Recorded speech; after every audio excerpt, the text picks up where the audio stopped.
Hey YouTube, what's up? It's your boy Dagger, aka Red Robe, and today we're talking about how a big country could humble a small island artist. It's a tough experience, man. Let's talk about it. Every artist have a story, whether you're the smallest artist or the biggest artist. What will define you is your preparation. The great Nipsey Hussle once said, luck is just being prepared at all times, so when the door opens, you're ready. This is my journey. You think I'm playing? Hey YouTube, what's up? It's your boy Dagger. Welcome back to the channel. If you're just finding out about my channel, or you're just running into my video, my name is Dagger, aka Red Robe. I am an artist, producer, entrepreneur, creator. Alright, so now that we have the intro out of the way, let's get into it. So today I want to talk about like how when you move to a big country or visit a big country as a small artist. I mean, even as a person just from a small country, when you visit a big country, you know, this could relate to you too. So like a lot of times, like with small artists, like where we're from like a small community, really, like a very small country. Like my country, I think we got about maybe about 50,000 people, and if you want to add the neighboring country in, then that might add up to maybe about 65,000 people altogether, I think. I don't know, but that's not a lot of people, you know, that's like a concert venue. But a lot of times, like, you as an artist, like, and you're working over there in your small country, and you're doing your thing, and you get really like popular on the island. Like, people know you. Sometimes, like, you start performing your songs, and people are singing along and stuff, and you kind of feel like a celebrity in your country, and like it starts to make you feel like that's how it is everywhere you're gonna go. So you start like getting kind of like a little swell head, you know. I mean, a perfect example is me personally. Like, I remember the first time when I came here to New York. Like, I came here to New York before now. Like, I've been here in New York for about 2.5 years now since I came back. But the first time I came to New York was back in maybe 07, because I remember that year it was my birthday too. So I remember like coming in the first time to the country and stuff, and I'm like a small artist that's been doing my thing in my country, and I'm popping on there.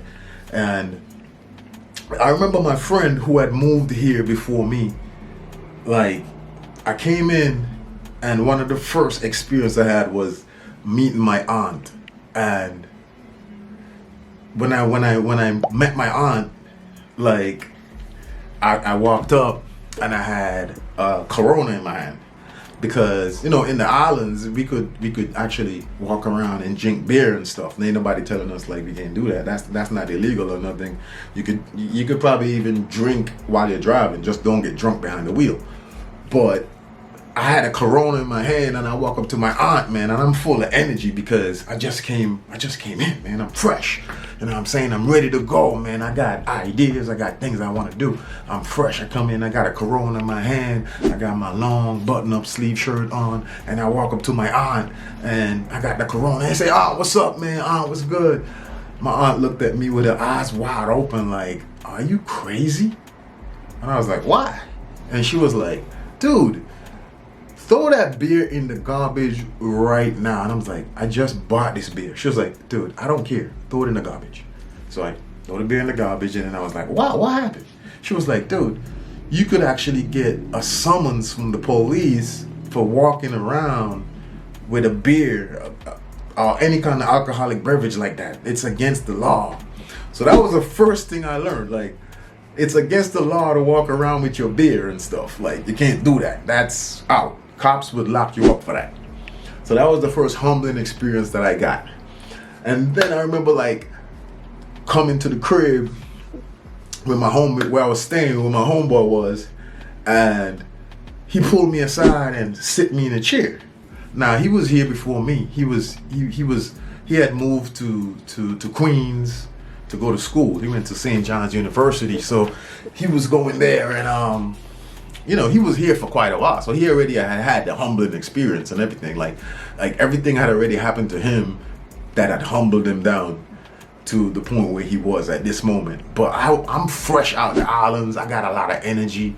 I'm ready to go. I think I can do this. I think I can do that. Like I haven't been humbled yet. So my homeboy pulled me aside and he sat me down. And then he started going off on a rant. And I think he was trying to warn me about what's gonna happen to me through this experience. I think he was trying to give me a heads up to tell me as an island person, that you expect this and you expect that and this and this and this, but I heard him, but I would say it went in one ear and came out the next, because my mind of what I wanted to do as an island person just wouldn't let me think like that yet. So at that point, I'm just thinking, man, we gonna do this and we gonna do that and we gonna do this. And he was trying to warn me that all those things that's in my head is gonna be a problem. But he didn't say it in those words or nothing. But I think that's what he was trying to do when he went off on that rant for about at least 45 minutes to an hour. So after that, I'm still thinking, man, I'm gonna do this for real. And I remember just going down to Manhattan, the first night out and stuff, and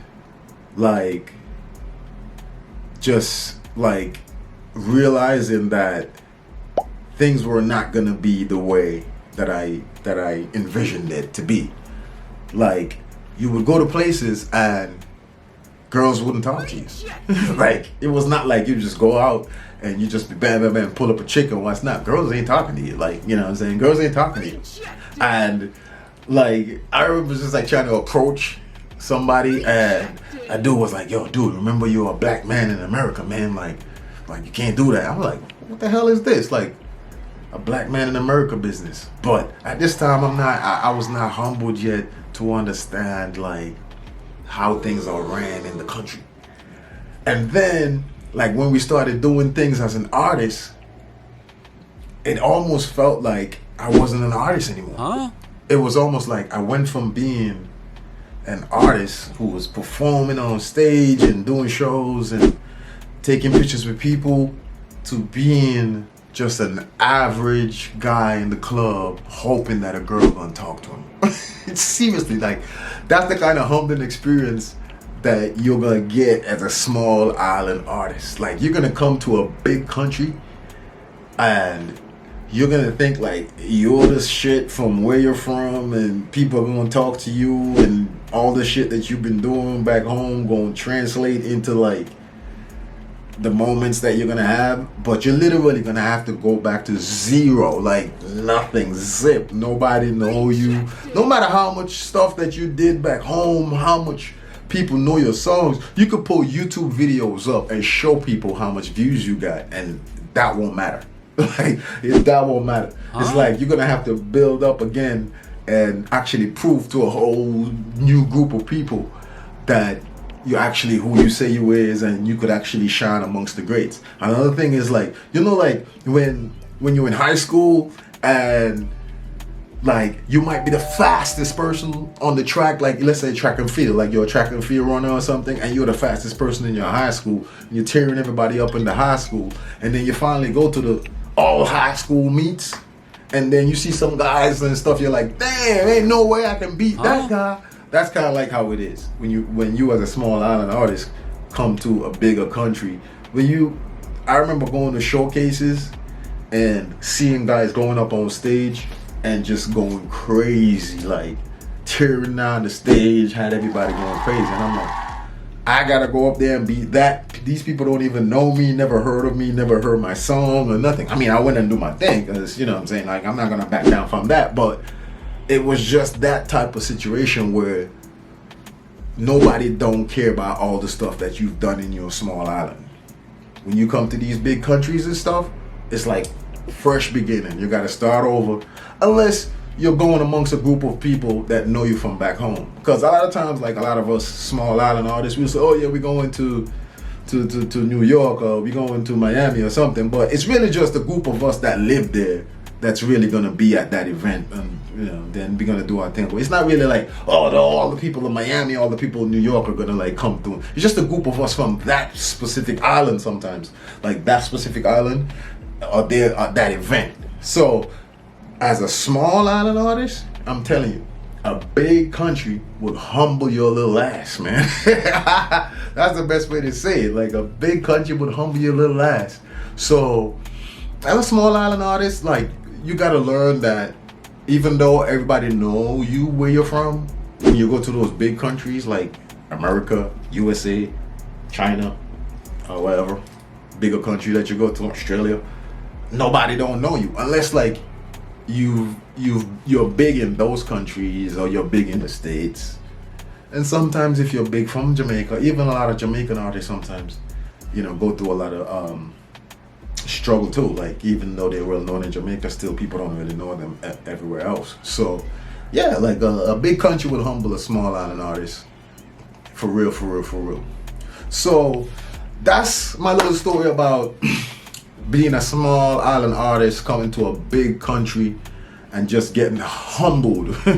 Getting humbled, but I've put my work in, and I just had to learn how to work my way back up the ladder. You know what I'm saying? I just wanted to share that information. Maybe a small island artist out there or something might see this video and learn something and understand how to work when you get to a bigger country. All right, man, that's my video for today. I hope you guys have a great weekend. It's your boy Dagger, aka Red Robe. Peace and one love. Hey, what's up? It's your boy Dagger, aka Red Robe. And if you like the content that you're seeing on this channel, please hit the like button. Please hit the subscribe button. Helps a lot. Peace. One love.